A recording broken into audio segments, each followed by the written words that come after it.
Mademoiselles, mesdames et messieurs, je dis à nous un plaisir que nous venons sur vous. Je dis à son plaisir que nous venons sur vous. Et dans un débat politique, Autoroute Expressway. Je dis à nous grand invité, c'est M. Jason Mariner, Republican, running in District 20. Good afternoon, Mr. Mariner. Good afternoon, Doctor. How are you? I'm doing fine. Yourself? I'm doing well. I can't complain. Well, Nobody would listen. Hey, that's the way it is, man. That's the way it is. But of course, I've been reading a little bit about you, and that kind of, I'm touched because I see you as a young man who has a future ahead of you. However, District 20 seems to be a district dominated by Democrats. It is. Yes. It is. So, what is it that you feel? How is it that you feel you can win District 20? By being relatable, by being someone that people can understand, and I can understand people. There's this big misconception that the media and the powers that be, if you want to say it like that, want people to think that because I'm white that I can't somehow relate it. I was told that from the beginning when I started this, and I said that's nonsense, that's racist, and that's got to stop because we all have a few things in common. We all have red blood. Right. We're all the same on the inside. We should all judge each other based on who we are, not what we look like. We're all Americans. We're all equal under the Constitution. And quite frankly, my opponent would have a pretty hard time relating to the average American because the average American is not a multimillionaire. So in other words, you are not a millionaire. Not even close. All right. Not even a thousandaire, if that's the word. But you're on your way. You're a young man. You seem to be working very hard in your business. And we'll talk a little bit about your business and the type of service you offer. But for now, what is your number one priority? What is your goal and objective to being a congressperson representing District 20 in Washington, D.C.? To help people. To finally bring back the purpose of Congress. And the purpose of Congress is to serve their district, serve their constituents, work together to get things done. They seem to have forgotten, most of them, not all of them, but most of them seem to have forgotten that when you are in Congress, you're supposed to work for the people that voted for you. That's right. And I don't see that being done. And it makes me angry when I drive through parts of District 20 that look like third world countries. We're in America. There's a lot of money, there's a lot of opportunity, and it's being abused, it's being stolen, it's being financially misappropriated. And to fix these things, it's not a tall order. Okay. But Mr. Mariner, is that right? Mariner. Mariner. Mr. Mariner. But the last person who represented that district, Congressman at CST. So the way you're talking, the way you referred to everything was stolen, everything was, taking out, the irresponsibility. You feel like the district was not taken care of?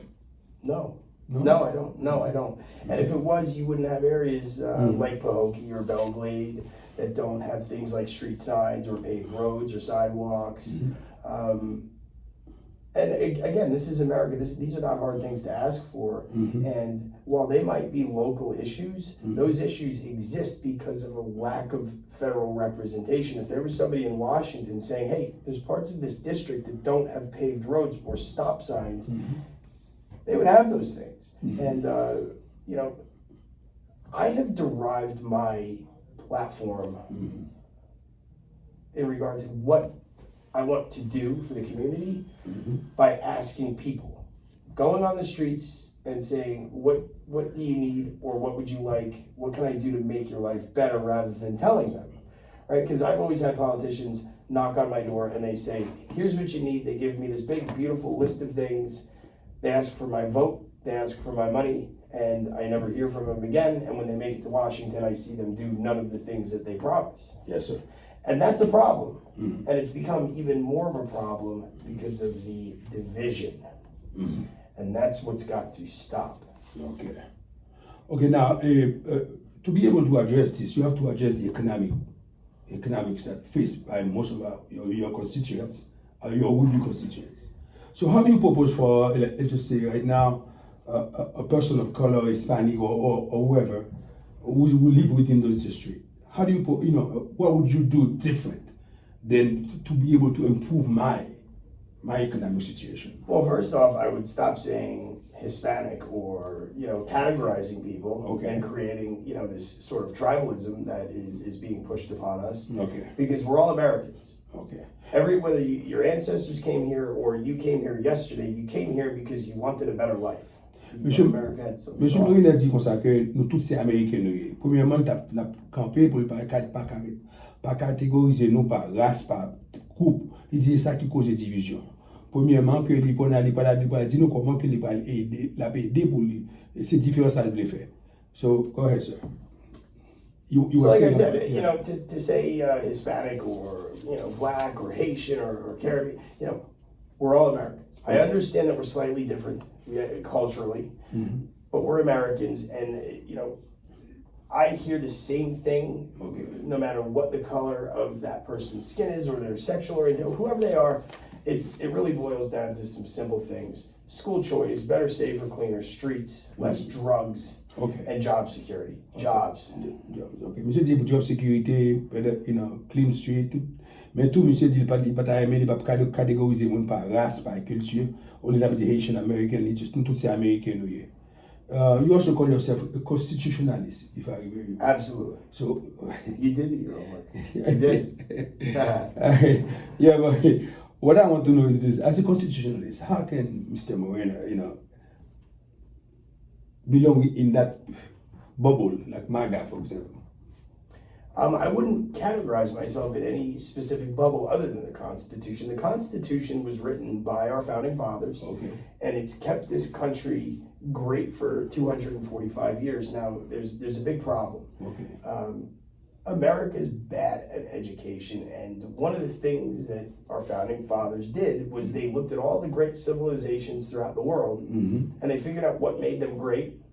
Because if you study world history, you'll find out very quickly that all the great civilizations tend to fall around the 250-year mark. That's right. And they said, if you do these simple things, you'll be able to hold on to America.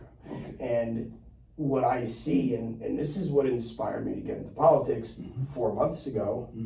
Now, I'll tell you this, I could probably read you the Constitution backwards. I know every bit of it, the Federalist Papers, everything that goes into making this country, but the importance and the emphasis was put on faith.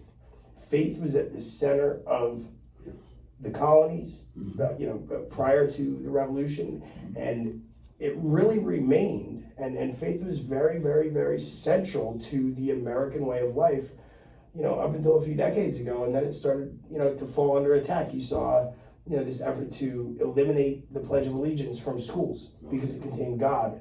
And they said, oh, well, you can't have Christianity. And so, well, it doesn't say Christian God. It doesn't say Jesus. It just says God.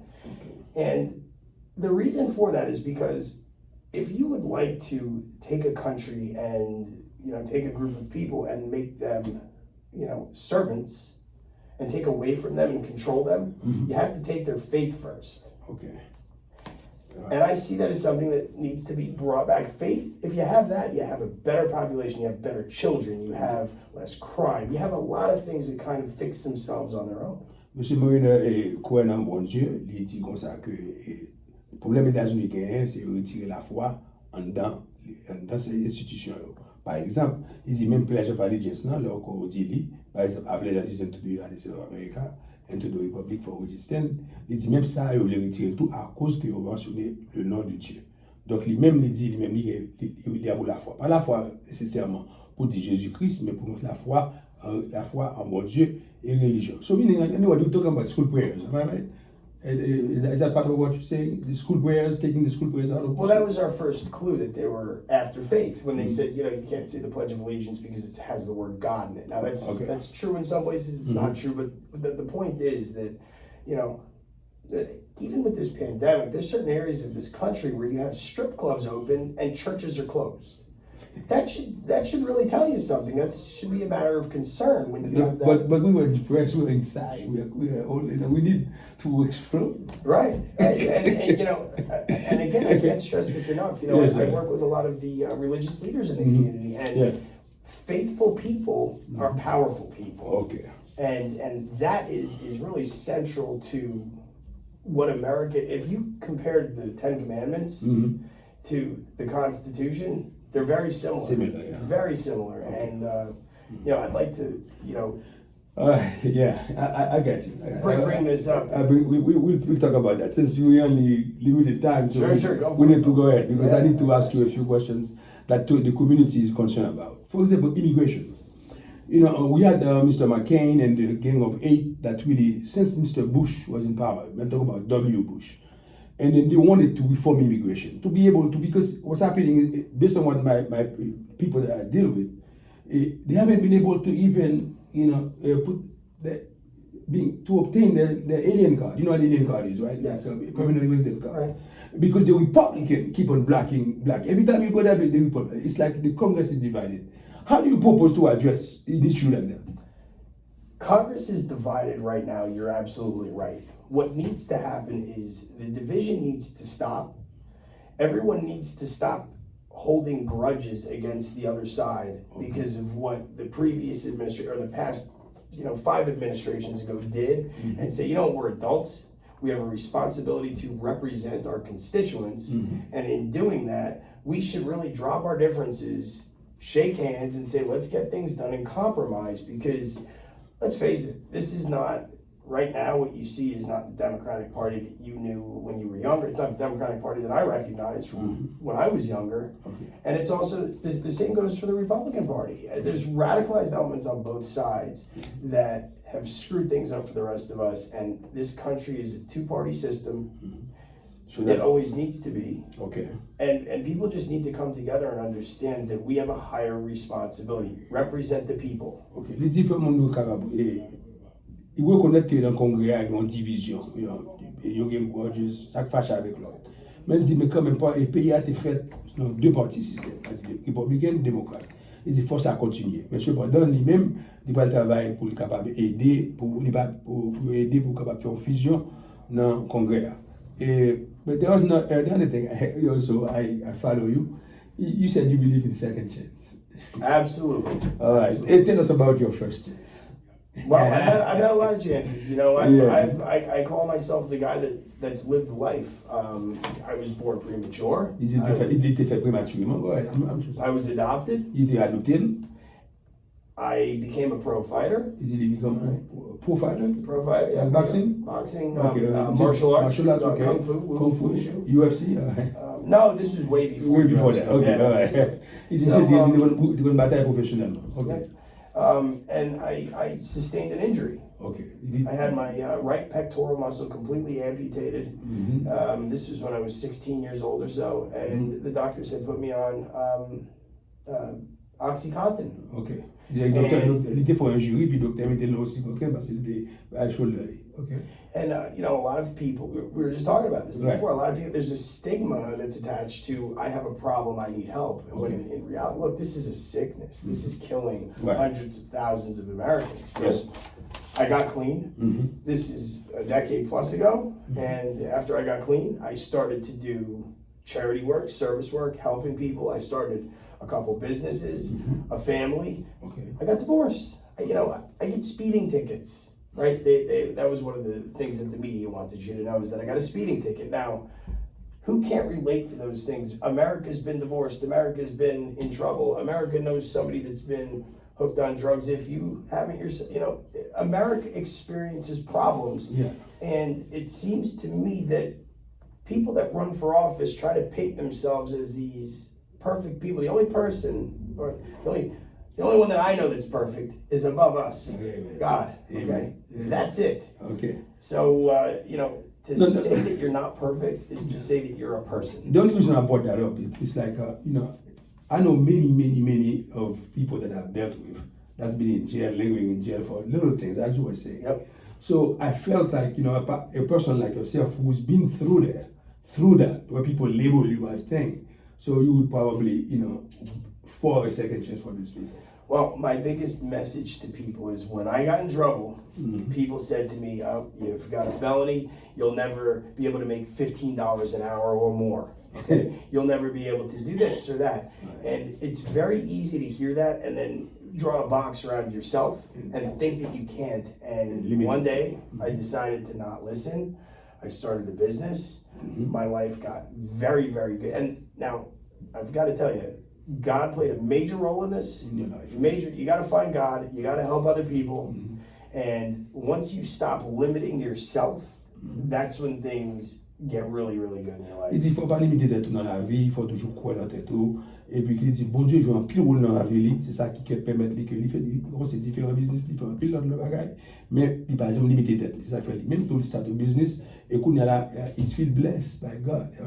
Absolutely. All right. Absolutely. Okay, let's it says our time is coming quick, but let's talk about the economic facing Florida. I mean, since you went from what are your plans as far as economic condition of Floridian, you know, and because now the daycare centers are so expensive, you know, and taking care of the adults are becoming so expensive, and also the jobs, you know, they keep saying there are plenty of jobs, but yet a lot of my people when they go out to get a job, they don't find a job. So tell us a little bit, what are your first priority as far as economic development? You turn on the TV and they say there's no jobs. You talk to people and they say they need jobs. Okay. So the truth lies in talking to people. That's why I do that, is to actually get a sense of what's really going on. Okay. Now, District 20, if you drive a little bit west, there is so much land. Dans District 20, sous conduire à l'ouest, il y a un pile terre.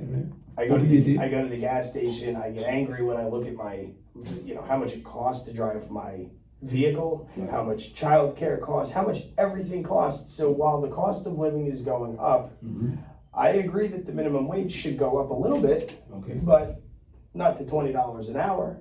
We've got to get the economy and national spending under control, and the way to really put the last nail in that financial coffin is by doing things like saying you're going to give $1,000 a month to every American making 75 grand or less per year, and that will add $1 trillion to the national deficit. That's crazy. You can't do that. You'll be paying $13.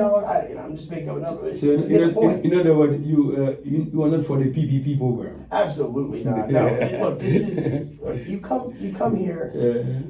Minimum wage is not meant to be, a job that you live off of. Okay, that will kill every small business around. You can't pay people $20 an hour to flip hamburgers. Yes. Okay. And by the way, the person that wants to do that doesn't even pay her own employees $20 an hour. So that's a lie. It's hypocrisy. Okay, Mr. Marina, how would the people that are we have a lot of Republican among the Jamaican, the Haitian, and the other groups.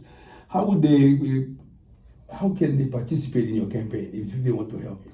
You can call me. My number's public. Okay. I fired my first manager because they said, don't make your number public. I said, leave. How else are people going to get in touch with me? Okay. 561-702-2024. 2024. 2024. We're recording and on Do Not Disturb, but if you call me in 10 or 15 minutes, my phone will ring. I will answer. You can call me. You can email me. Jason@mariner4congress.com. That's Jason, Jason @Mariner. No, Jason @Mariner. @Mariner. For FOR Congress. For Congress. Okay. .com. .com. And you can do. You can give $1. You can give an hour. Okay. You can get.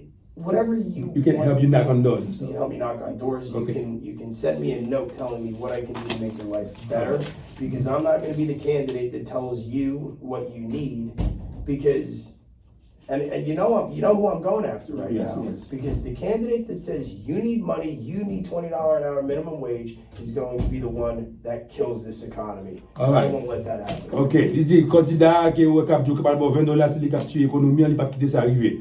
Et nous comptons candidat monsieur à qui on l'a parlé. Donc Mr. Jason, it was a pleasure to have you on the politique, Autoroute Expressway. Thank you for everything, and thank you. And I thank you. And the last thing that I'll end on is Bonjour, Benny, America, and Sheila McCormick, debate me. Let's hold a town hall. God bless America. Monsieur Mandé pour Sheila McCormick débat. Merci. Let's debate, Sheila. Thank you.